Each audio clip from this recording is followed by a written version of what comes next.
Fala galera, tudo beleza? Tudo aí na tranquilidade, tudo aí na paz, né? Então é isso aí, vamos lá, iniciando a nossa parte relacionada aí à educação e sociedade, não iniciando, mas dando continuidade a algumas videoaulas que a gente já vem trabalhando aí no que se refere à temática da educação e da relação da educação na sociedade. E vamos citar aqui alguns autores importantes, dentre eles Theodor Adorno, Max Weber, Louis Althusser, Pierre Bourdieu e alguns outros aí que vão entrar nesse bojo de discussão nessa videoaula que começa agora. Vamos lá na tela. Então é o seguinte, moçada, o primeiro aí, Theodor Adorno, sociólogo alemão, viveu aí na primeira metade do século XX. E aí ele dizia o seguinte, que a educação ela deve simultaneamente evitar a barbárie que é um elemento típico, pessoal, das sociedades antigas, né, as sociedades primitivas, onde não haviam leis, onde não havia Estado, né, um Estado centralizador, onde essas sociedades primitivas eram organizadas por clãs, tribos, correto? Então, Adorno dizia o seguinte, que a educação ela deve evitar a barbárie e buscar a emancipação humana. Então, olha aí os elementos-chave. Busca da emancipação do homem, né? A inserção do homem na sociedade, mas não uma inserção passiva, mas uma inserção ativa, né? O ser humano visto como um sujeito e não como um receptor, digamos assim, passivo de determinações oriundas da própria sociedade. Sim, um sujeito ativo e que contribui diretamente para a transformação dela enquanto sociedade. Beleza? Outro ponto importante é que o Adorno ele é um dos grandes representantes da chamada Escola de Frankfurt. A Escola de Frankfurt ela é importantíssima no que se refere ao desenvolvimento de uma teoria de base crítica, a qual teve uma forte influência da própria escola alemã de Karl Marx, né, no sentido da doutrina do materialismo dialético, do materialismo histórico e, por consequência, da chamada corrente marxista, né? Então, há uma relação muito grande entre a Escola de Frankfurt e as influências teóricas de Karl Marx e Friedrich Engels, né? Os dois grandes representantes ou expoentes do chamado marxismo, beleza? Então, vamos destacar aqui Theodor Adorno, representante da Escola de Frankfurt, juntamente de Max Horkheimer, né, junto também de Habermas, enfim, e continuando a ideia aqui de Adorno, ele questiona a educação autoritária e pensa uma educação, portanto, emancipatória. Então, uma educação emancipatória no lugar de uma educação tradicionalista de base, portanto, autoritária, né, onde o professor, pelo fato de deter o conhecimento, acaba também direcionando e determinando como se darão os processos educativos dentro do espaço da sala de aula. Então, a visão do professor como sendo o centro do processo pedagógico é abolida aí na visão de Theodor Adorno, portanto, um importante sociólogo e filósofo alemão da primeira metade do século XX e importante representante da Escola de Frankfurt. A dimensão crítica da cultura, que deveria garantir a emancipação, acaba cedendo lugar ao que Adorno denominou de semiformação. Então, muito cuidado com esse termo aí, pessoal. Então, vamos entender. O que deveria garantir, no caso, a dimensão crítica da cultura e, por consequência, os espaços escolares, que deveriam garantir uma educação de base emancipatória, acaba cedendo lugar ao que Adorno chama de semiformação, onde se predomina a racionalidade instrumental voltada para a adaptação e o conformismo à situação vigente. Então, a lógica da semiformação, ela está diretamente relacionada a uma lógica de alienação social E a escola acaba exercendo um papel importante de alienação social, a qual, na visão de Adorno, se correlaciona à nomenclatura da semiformação. E aí ele entra no mérito mesmo da comparação e do questionamento do papel ou da função escolar, no sentido de que a escola deveria ser um instrumento que contribui ativamente para o fortalecimento e o favorecimento de uma educação de base emancipatória, democrática, que constitua indivíduos críticos, reflexivos e que possam contribuir ativamente na transformação, na mudança, não só dos seus contextos, mas também da própria sociedade como um todo.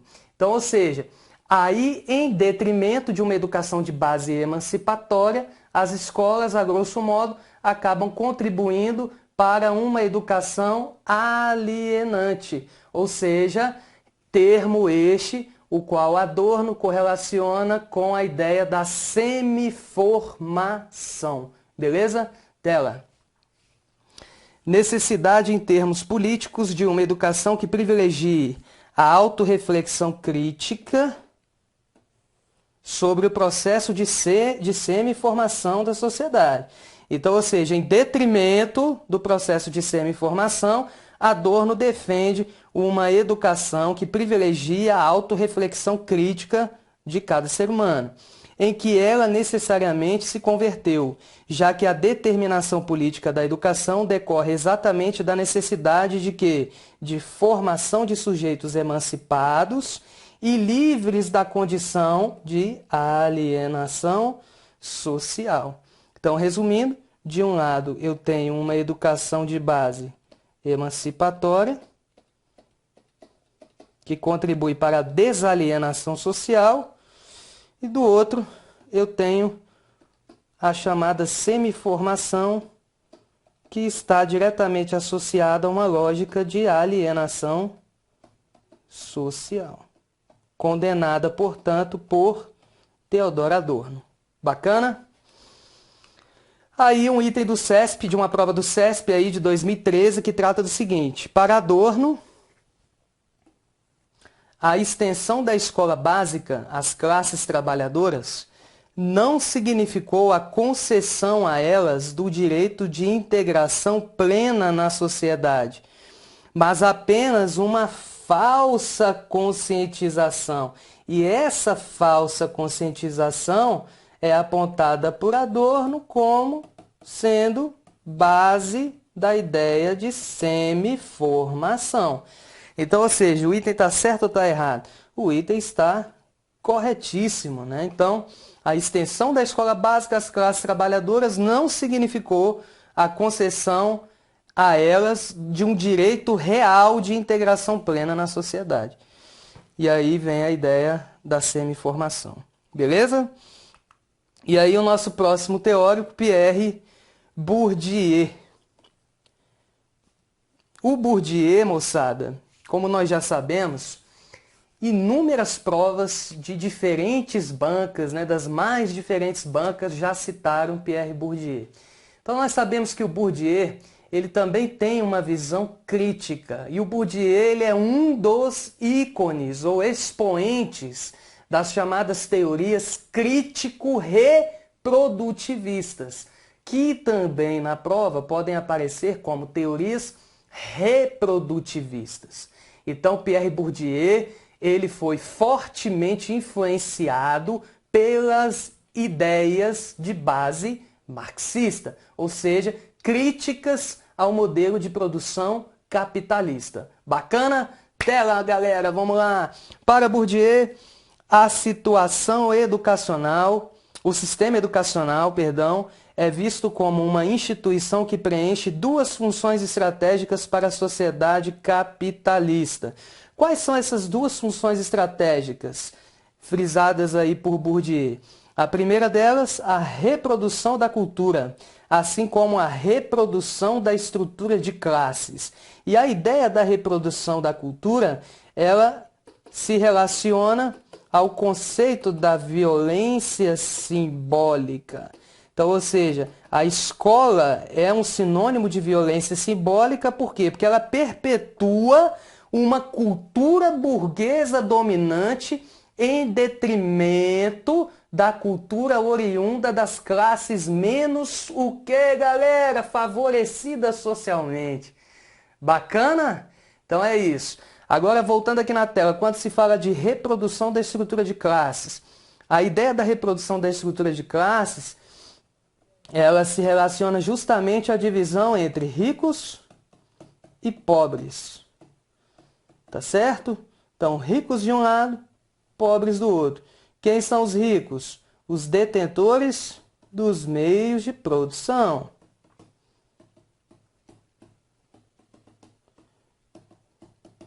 E os pobres? Os orelha seca, não é isso? Ou seja, a força de trabalho. Aqui eu me insiro, beleza? Leandro, tudo bem? Então, a força de trabalho, que pode ser uma força de trabalho mais manual ou uma força de trabalho mais intelectual, beleza? Aí, olha só, Bourdieu tem um outro elemento-chave, que é o quê? A manutenção do status quo. Então, se você é pobre, casa com outro pobre, você está potencializando o quê? A pobreza, não é verdade? Então, ou seja, a tendência é que quanto mais favorecido você for enquanto classe social, há uma tendência de que você se permaneça enquanto classe mais favorecida, dadas as diferentes condições e oportunidades que você tem em detrimento daqueles indivíduos oriundos das classes menos favorecidas que têm um conjunto muito maior de dificuldades e de obstáculos ao longo da vida, tá certo? Então a manutenção do status quo, frisada aí por Pierre Bourdieu, ela se associa diretamente a quê? Na tela, a reprodução da estrutura de classes. Então, ou seja, isso daqui que nós acabamos de abordar culmina justamente nisso daqui, ó. Manutenção do status quo. Bacaninha? Beleza? E aí, como é que isso daí caiu na prova? Vamos lá. Outro item aí do CESP. Tanto as instituições quanto os indivíduos são imperfeitos segundo os valores básicos da democracia. Beleza? Então, ou seja, nem as instituições sociais, muito menos os indivíduos, não são perfeitos. Então, ou seja, imperfeitos. Nesse sentido, para Bourdieu, a educação seria a responsável pela correção dessas imperfeições. E aí, galera? A educação seria a responsável pela correção dessas imperfeições? Errado. Porque na relação da teoria de Bourdieu com a doutrina marxista, a escola, dentro de um ordenamento capitalista, então dentro do modelo de produção capitalista, ela continuará sendo um instrumento que de reprodução social e cultural, reprodução das estruturas de classe, assim como reprodução que de uma cultura burguesa dominante. Então, ou seja, o item está errado. Isso daqui gera o que nós chamamos de quê? De concepções teóricas crítico-reprodutivistas. Teorias crítico-reprodutivistas.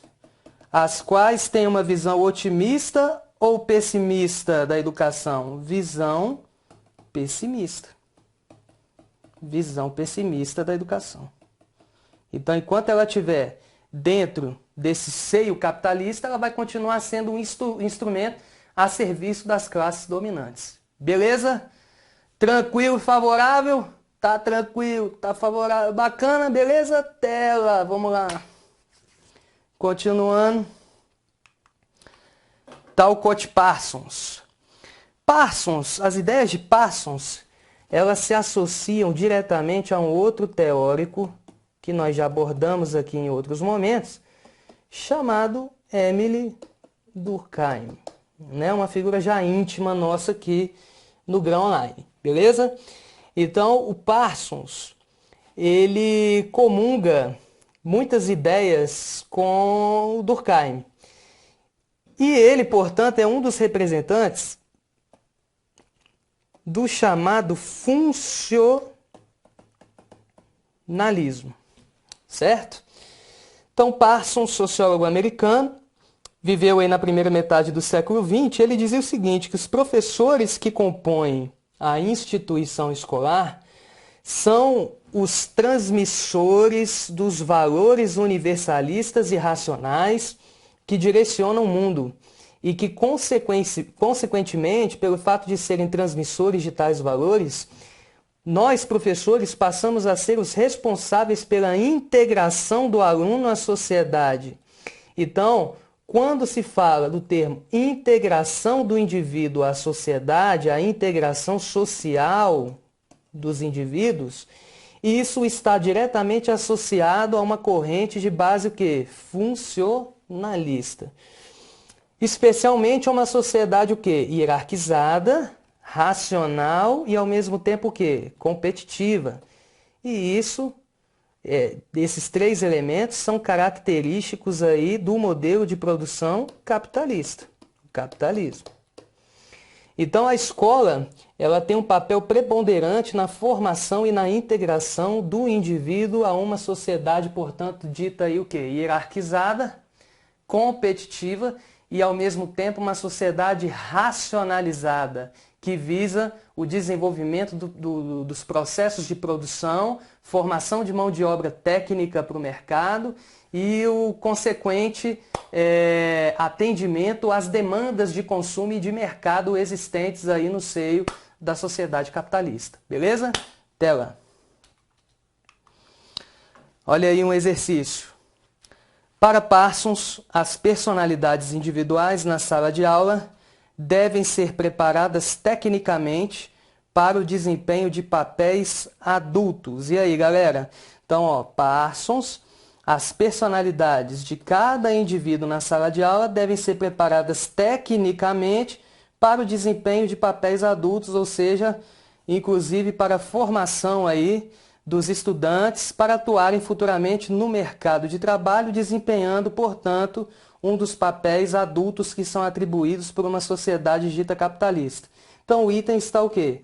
Corretíssimo. Lembrando mais uma vez que a base do pensamento é funcional, ou seja, funcionalista. Beleza, gente? Agora a gente vai lá no Auau, Luiz Auau, Althusser, beleza? Aí olha só, Althusser, filósofo francês de origem argelina, viveu aí nesse período de primeira e segunda metade do século XX. E o Althusser dizia o seguinte, que a classe explorada se mantém enquanto classe subalterna, graças à atuação dos aparelhos ideológicos do Estado, segundo os quais o mais importante para a classe dominante na visão do Althusser, quem? A escola. Então, ou seja, a escola é o principal aparelho ideológico a serviço do Estado.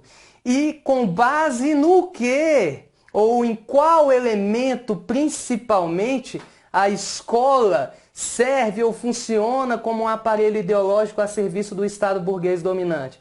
A escola através do seu currículo. Então vamos destacar aqui, ó, currículo. Então a escola através do currículo, ela reproduz, mantém as estruturas sociais e as ideologias de uma classe burguesa o quê? Dominante. Beleza, galera? Vamos ver agora como é que isso daí costuma aparecer na prova, na tela. De acordo com o pensamento de Althusser, a educação é uma preparação para a vida, que ocorre por meio da transmissão dos valores, das gerações mais velhas para aquelas despreparadas para a vida social. Pessoal, aqui está falando de transmissão de valores, não é isso? Das gerações mais velhas para as gerações mais novas. Isso daqui não é Althusser, moçada. Isso daqui é Durkheim. Isso daqui é Parsons. Então, essa base de pensamento está justamente associada a uma corrente funcionalista, funcionalismo. Então, isso não tem nada a ver com Althusser. Lembrando, mais uma vez, que Althusser, ele, assim como Bourdieu, é um dos teóricos crítico que reprodutivistas. Bacaninha? Então, falou de transmissão de valores das gerações mais novas para as gerações mais velhas. Isso daí está associado diretamente ao pensamento de Émile Durkheim e Talcott Parsons. Bacana? Tela. Max Weber e a racionalidade burocrática. Então, guardem aqui esse termo racionalidade burocrática e já já vamos falar do que significa esse termo, né? Então, primeiramente, Max Weber, um dos grandes representantes não só de uma corrente intitulada estruturalista funcionalista, então estruturalismo, funcionalismo, e dentro da corrente filosófica, ele é um dos grandes expoentes do idealismo, beleza? Então Weber junto com Émile Durkheim e Karl Marx formam uma trinca que nós denominamos de sociólogos clássicos, tá joia? Ambos viveram justamente nessa transição do século XIX, né? Então, segunda metade do século XIX e início da primeira metade do século XX, beleza? Weber, sociólogo, filósofo alemão, e ele fala sobre a questão da racionalidade burocrática. E qual a relação da racionalidade burocrática na pedagogia? Vamos lá na tela. Olha aqui, pessoal. Apareceu lá, racionalidade burocrática, análise da organização cotidiana da sociedade, na divisão e na coordenação das mais diversas atividades laborais, ou seja, atividades de trabalho, assentadas na divisão racional do trabalho. E essa divisão racional do trabalho vai culminar que na hierarquização. Aí é aquela coisa, né? Manda quem pode, obedece quem tem juízo. Então, a hierarquia. Na exigência de especialização, ou seja, maior nível de capacitação dos profissionais e diferenciação das funções exercidas por cada trabalhador, classificadas de acordo com os critérios técnicos, né? E que estão subordinadas a uma autoridade hierarquicamente organizada e altamente o quê? Especializada. Beleza? Então, ou seja, já condicionando a questão da educação à possibilidade de ascensão social, política, econômica e profissional, né? O que é lógico. Beleza? Tela. Aí vem racionalidade consubstanciada na organização da vida do trabalho e em razão da divisão e da coordenação de todas as atividades produtivas, né? O que se relaciona diretamente a esse princípio aqui da divisão racional do trabalho, orientada pela articulação das ações humanas com suas ferramentas e meios de trabalho para o atingir maior eficiência e o máximo que rendimento operacional produtivo, ou seja, produzir mais em menos tempo. Esse é um dos princípios básicos aí das organizações capitalistas. Bacaninha? Tela. Aí a educação, na visão de Weber, é o instrumento que propicia ao homem a preparação necessária para o exercício de atividades funcionais adequadas às exigências das mudanças que são ocasionadas pela racionalização que o homem irá se deparar socialmente. A ideia do fundamento da racionalidade, da submissão à lei e da preparação de indivíduos para gerenciar as atividades burocráticas do Estado. Tá certo? Então, essa questão da racionalidade produtiva, isso se insere na chamada escola burocrática de Weber, né? Então, a importância da hierarquização, da divisão racional do trabalho, a submissão às leis, para que toda e qualquer organização, administrativamente falando, possa o quê? Possa desenvolver bem, executar bem os serviços, os processos de produção, os processos de trabalho que estejam devidamente vinculados ou inseridos a respectiva ou as respectivas organizações aí de trabalho. Beleza? Tela. E dentre as organizações a gente pode citar a escola, né? Então, olha aí, a educação enquanto um instrumento na seleção social por proporcionar o sucesso do indivíduo. Ao expressar sua desilusão sobre o capitalismo, então, ou seja, ao longo da teoria de Weber, ele começa a compreender e a desvelar o capitalismo. Então, ele chama isso de desvelamento, ou seja, é tornar visível aquilo que antes não estava visível, né? É igual você chegar hoje em casa, chega lá para a patroa, chega lá para o patrão e fala assim, amor, hoje eu vou lhe desvelar, beleza? Ridículo, hein, Leandro? Vamos lá, tela, olha aqui. Então, ó, afirma que o mesmo reduzia tudo, inclusive a educação, à mera busca por riqueza material e ascensão social. Então, ou seja, ele começa a criar toda uma desilusão sobre o capitalismo, afirmando que esse modelo de produção acabava reduzindo tudo, até mesmo a educação, à mera busca por riqueza material e ascensão social. A educação pode contribuir para o conhecimento da realidade e sua transformação, bem como, com certa ressalva e pessimismo, próprio do pensamento weberiano, a possibilidade da emancipação do homem como protagonista e sujeito da história. Então, ou seja, ele tinha aquele pezinho atrás. Bom, a educação ela pode, né, contribuir, mas ela também pode não contribuir para a constituição de sujeitos devidamente emancipados e livres. Beleza? Tela. Olha aí o exercício. Segundo Max Weber, a racionalidade burocrática permite aos sujeitos escolarizados não somente o entendimento dos mecanismos de funcionamento do sistema escolar, mas também o desvelamento da sua ideologia. Então, a racionalidade burocrática, ela permite compreender, os sujeitos compreenderem os mecanismos de funcionamento do sistema escolar dentro dessa organização e desse ordenamento capitalista, mas também o desvelamento ideológico deste modo de produção, intitulado, portanto, de capitalismo. Então, o item está devidamente correto. Beleza, galera?